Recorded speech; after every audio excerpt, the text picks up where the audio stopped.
Welcome back to the channel, everybody.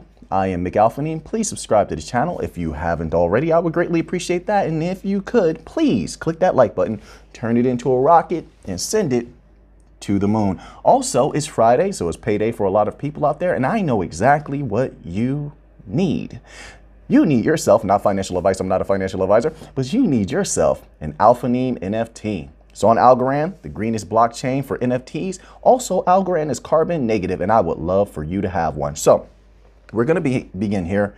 There is a lot of articles out here. There are a lot of articles out here on MoneyGram and its different happenings with XLM. Now that XLM has smart contract capability, or will be rolling out smart contract capability, which is only going to increase over time. I mean, as far as the efficiency and what the possibilities are of the utilization of those smart contracts. But there are a lot of articles out here, and we have one here on fxcentel.com. And if we scroll down, we get to this little section that says this. Meanwhile, the remittances player is also enabling customers to purchase cryptocurrencies using cash from its retail outlets through a partnership with CoinMe, which in January this year advanced to see MoneyGram take a 4% stake in the company. This is very good. We want XLM in front of as many eyes as possible, in as many places as possible. This opens up the opportunity for, I'm going to guess, people to walk up to one of those MoneyGram machines, which, by the way, I've been seeing an increase in MoneyGram machines everywhere. You guys out there, let me know, have you been seeing this? Just in the most random stores, there's a MoneyGram machine at the front now. I haven't seen that before. This is something new to me.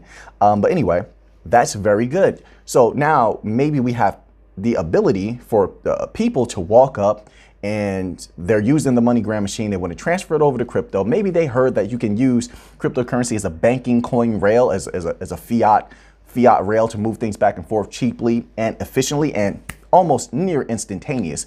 And when they click on that, they see XLM. That's very, very good. We want the masses interacting with XLM as much as possible, and I think this is a good step in that particular direction. So then we have another article, and this one is on ambcrypto.com, and it's titled as such: Stellar Lumens to add smart contracts, partners with MoneyGram to expand ecosystem. Now, as I said before, don't let the titles fool you. I know you probably feel, just like I might, that, well, we know everything about the MoneyGram deal and what's going on, but I never try to think that way. We have to go into these articles and tear them apart. There is oftentimes little pieces of information that we may not have been privy to before, but we definitely want to be abreast of the situation if there's any new developments, because those new developments can give us an idea about what price targets we might want to set, how high XLM might go, how soon it might go parabolic. All of this information is very, very good. So let's scroll down here. So there's a little section here, and it goes as such. On the question of DeFi updates, Stellar's VP of Tech Strategy, Tom Weller, shared that MoneyGram is now part of the project to support crypto to cash conversions in around 300,000 international locations. However, one use case where smart contracts and international remittances come together is the automated market maker. This refers to the protocol which allows trading to take place in a DEX without needing a centralized authority. So 300,000 international locations. Let me read that just one more time. MoneyGram is now a part of the project to support crypto to cash conversions in around 300,000 international locations. That's great. We want that. This is a step in the right direction for mass adoption, or at least mass exposure to the citizens and denizens of the world, so that they can begin to interact with crypto in an easily accessible way. That's definitely what MoneyGram is going to and is providing. This is a very, very good development. Then we have another little blurb here in that very same article. If we scroll down a little bit further, it says, in a 2022 roadmap hot off the press, Stellar stressed that it will work on achieving network scalability by using trust minimized innovation. Other goals include boosting engagement. We talked about that recently, didn't we? You need as much engagement as possible to push your product closer to mass adoption, and not just mass adoption, but mass acceptance, because there isn't a time period where people are going to need to adjust to the new system and accept it. It's very difficult for individuals to let go of something that they're used to. Familiarity is a very strong thing, and it's hard to break that. Okay, so yes, you want as much engagement as possible. Then it continues on. Innovation and diversity. About Stellar's areas of focus, the roadmap added. For our work at the country level, we will continue to focus on network effects in the markets that are best suited to create expansion for existing network participants. Mexico, Brazil, Kenya. Oh man, let me tell you something. First of all, I want to go to Diani Beach in Kenya. So I want to go to Diani Beach. But anyway, let's get back to the article. You're distracting me. Ukraine, the United States, and Canada. This is a great statement to make. It gets me even more excited. Yes, continue to expand in these particular regions, continue to open corridors, shear them up, make them as efficient as possible. That's what we want to hear. It looks to me like Stellar is ready to dominate. They have all the visionaries, they have all the pieces. Development is starting to kick up. They're doing great things. I'm very excited about this, and this is exactly what I wanted to hear. And I expect over the next few weeks, few months, we're going to be getting a lot of surprises, I think, and we're going to hear a lot more very, very good developments. So now we have a tweet about Algorand here. This is on Algorand Facts, okay? And it goes as such. It says, on her recent interview with @Coop_Daniels, at Kelly Callahan, who's doing a great job, by the way. I told you before, guys, if you're not already, go follow Kelly Callahan on Twitter. She's the head of the marketing department, as far as I know, at Algorand, and has been doing an amazing job pushing Algorand everywhere across the world. Fantastic. Let's continue on here. Spoke of this funding that was flooding in. I use that word a lot, don't I? Now you see Kelly Callahan using that same language, head of marketing at Algorand. I told you the money will begin to flood in. The reason I say that is because sometimes the money that is coming in to support the foundations or however it's moving, it comes in a large amount and all at once. That's like a flood. So let's continue on here.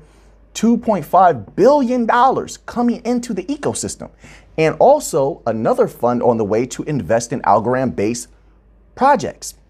So that's a very, very good development. That's amazing to hear. Of course, I think that money in the future is going to experience exponential increase on what is actually flooding into Algorand, especially when people start to learn more about what Algorand is actually doing, which is mind-blowing. So we have another article here. This is on Algorand.Foundation website. And it says, the UCT Algorand FinTech Innovation Hub launches CBDC dashboard. Algorand is actively involved in the development of central bank digital currencies with central banks across the globe. Let me tell you something. Algorand was north of $2 at some point in 2021, right? When we first began talking about Algorand, it was about 50 cents.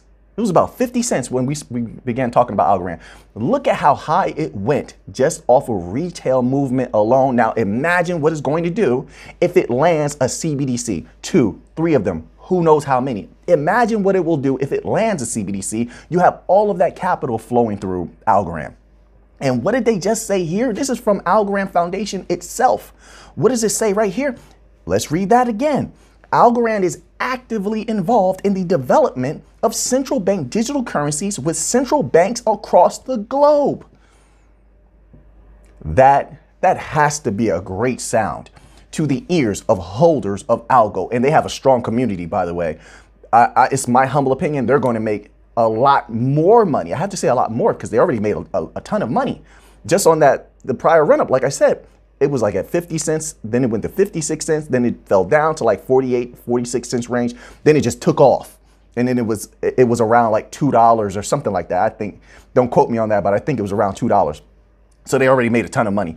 They're going to make a lot more. And with Algo rewards, you can stake Algorand, you're getting Algo rewards.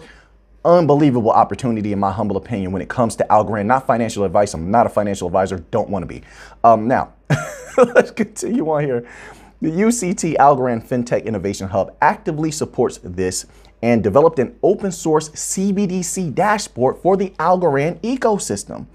Not only does the dashboard work with all ASAs representing CBDC, explains Professor Cole-Pierre George, the UCT Algorand FinTech Innovation Hub director, but we are also working, I think they miswrote this here, mistyped this, also working in this working package Okay, working in this working package to create a macroeconomic model of a simulated economy that includes a CBDC. Wow. I'm going to tell you right now, that sounds like a digital sandbox, just like what MTech is doing. MTech has a digital sandbox where you can simulate your CBDC and regulatory policy all within that sandbox. What they have is amazing. And this is what it sounds like Algorand is doing. If they can pull that off, my goodness, woo, it's going to make Algorand that much more delicious to the banks and large business institutions. If you can do everything all at once and simulate everything and you get to view the results of that particular experiment all within one environment, that is something that is almost irresistible to large business institutions and central banks. Commercial banks as well, but I like to say central banks because the commercial banks as a whole are very much controlled and influenced by the supervisory bodies that are the central banks. Okay, continues. The Algorand Foundation is committed to building a truly global blockchain ecosystem, and our grant and development award funding mechanisms have supported other projects in Africa. I told you, Africa's economies over the next 10 to 15 years are going to explode. They're going to take off. And any NBFI, non-banking financial institution that can plant roots in Africa, in Latin America, in Europe, in different parts of Asia, is going to experience exponential growth. It's just wise to do that at this particular time. And the capital you're going to be bringing in and that's going to be flowing through your system is only going to grow. And you want to grow with them. So all of this is very, very good. Let's continue on here. So we have another article. This is on MSN.com. So this is very, very good publicity for Algorand. Very good advertisement for Algorand as well. MSN.com, the title is as such. Algorand has serious plans to transform the DeFi sector. DeFi has been all the rage these days. You have the Bank of International Settlements constantly talking about DeFi. They're afraid of DeFi. They want to find a way to control it. So there's a little blurb here that corroborates what I was saying before, partially. It says, year to date, the crypto, Algorand, or Algo, is down a little more than 44%. At some point during September 2021, Algorand was trading near $2.38. So there you have it. There's the actual number. So we're talking about a banking coin that actually moved off of retail. Actually, those were large retail whales, of course, but went from 50 cents, sub 50 cents, consolidated around 52 cents at one point, and then shot all the way up in a massive run to $2.38. Don't ever forget that, because it gives you an idea of what's possible once more. So you see the price where Algorand is now. It was around $1.08, $1.10, I don't know, somewhere around there. It's very, very low. And it was trading at $2.38. Let me tell you something right now.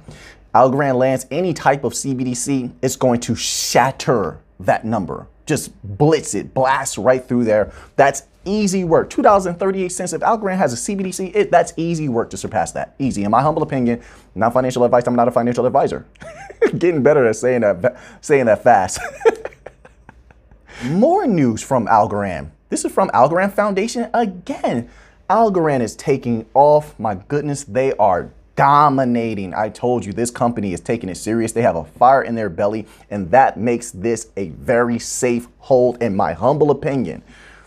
Darshana partners with Algorand Foundation to develop a decentralized, community-based platform that connects tech talent with great companies. Let's read a little further here. Darshana empowers diverse talent by providing them a community-based platform where they can get access to jobs at great companies that are committed to diversity. Here, talent helps each other to enhance their capabilities and readiness to get better jobs.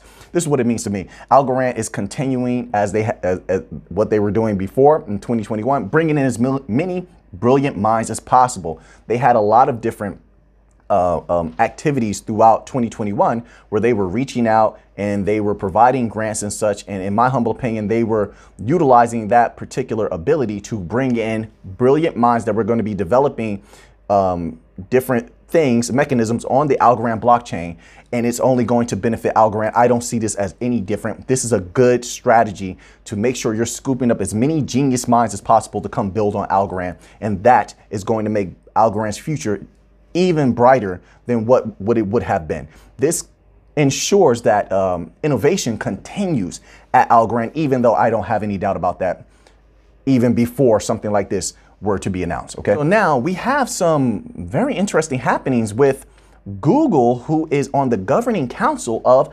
Hedera. So there's an article here on CNBC.com, and it is titled, "Google Cloud is hiring a legion of blockchain experts to expand its business." So we scroll down, we read this little tidbit here, and it says, "The Cloud Group plans to hire a slew of people with blockchain expertise," said Richard Whitman, head of strategy for digital assets at Google's Cloud unit. "We think that if we do our jobs right, it will drive decentralization. Google's Cloud Marketplace already offers tools developers can tap to start building blockchain networks, and it has blockchain customers, including Dapper Labs, Hedera." Hedera's getting mentioned on CNBC.com. And Theta Labs. Theta's getting some shine too here. Along with exchanges, Google also offers data sets that people can explore with the BigQuery service to view transaction history for Bitcoin and other currencies. Now Google is considering what types of services it can offer directly to developers in the blockchain space. Who do you think is going to benefit from that the most when Google is sitting on the governing board of Hedera? This is a very, very good development. It seems that Google has awoken and is starting to engage in advanced activities to push blockchain a little bit further.